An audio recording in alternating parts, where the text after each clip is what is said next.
Assalamualaikum warahmatullahi wabarakatuh. First of all, thank you very much to everyone for watching this video. In this good opportunity, I would like to share with you about certain topics related to our Fiqh lesson. The topics that I want to share with you is number 1, Islam's perspective about cloning. Number 2, Islam's perspective about transsexual. Number 3, Islam's perspective about autopsy. Number 4, Islam's perspective about organ transplantation.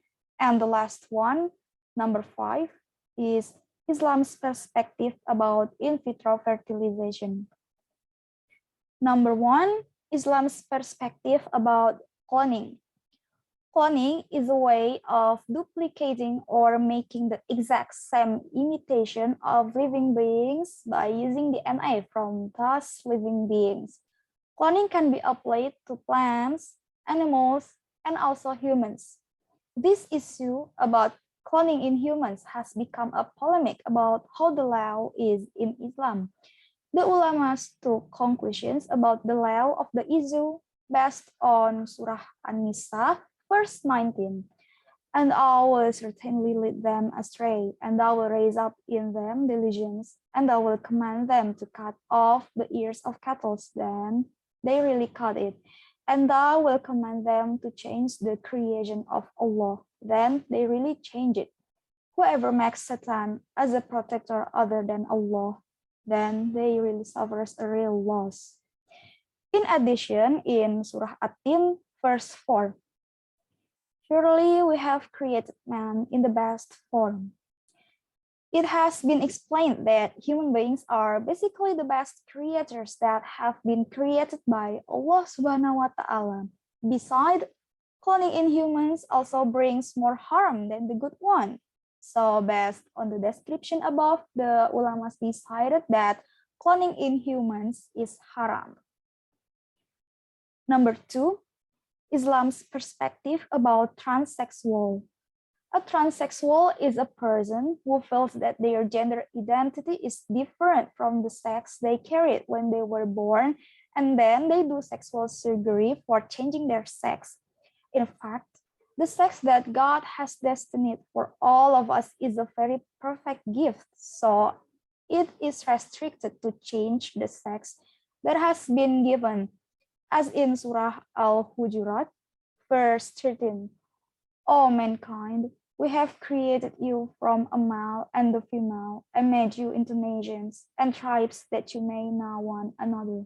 Lo, the noblest of you in the sight of Allah is the most pious of you. Indeed, Allah is all-knowing, all-aware. Therefore, it can be concluded that the transsexual law or sex-changing surgery is haram because sex is God's absolute destiny and cannot be changed. Number 3, Islam's perspective about autopsy. Autopsy is an examination of the body of a person who has died to find the cause of death. The law of origin of autopsy is haram. However, some rules of Fiqh stated that something that is forbidden can be justified if there's an emergency. As the following rules of Fiqh sounds, an emergency or critical allows things that are prohibited. And if there are two damages or dangers that contradict each other, then the greater damage or danger is avoided by doing acts with a smaller risk of danger.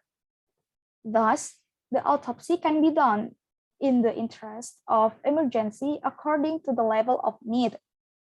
MUI, Majelis Ulama Indonesia, also issued a fatwa that all types of autopsies are forbidden and prohibited in Islam, except in emergencies or urgent, then autopsies are allowed.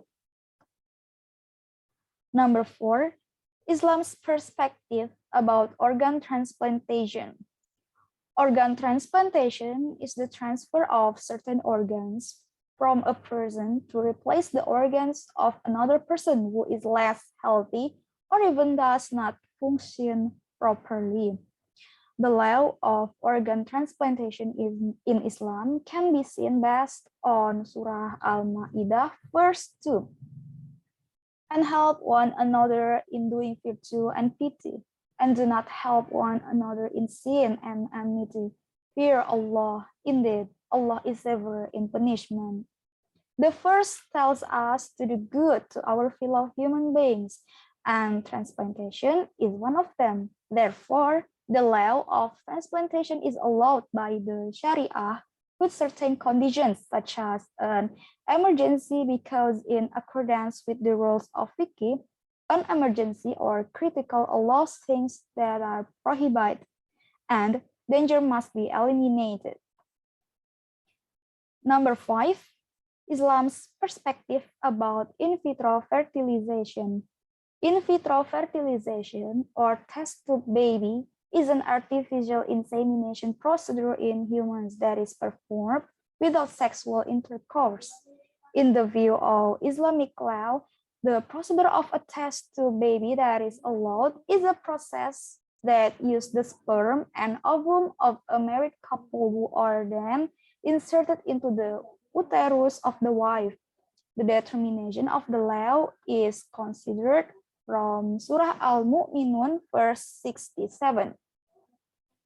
He it is who created you from dust, then from a drop of semen, then from a clot, then he begot you as a child, then he let you grow up. Then, however, some of you were killed before that. He also allowed that you may reach the appointed time and that you may understand. Apart from the procedures already mentioned above, the law is haram. That's all from me. I apologize if there are some mistakes. Wassalamualaikum warahmatullahi wabarakatuh.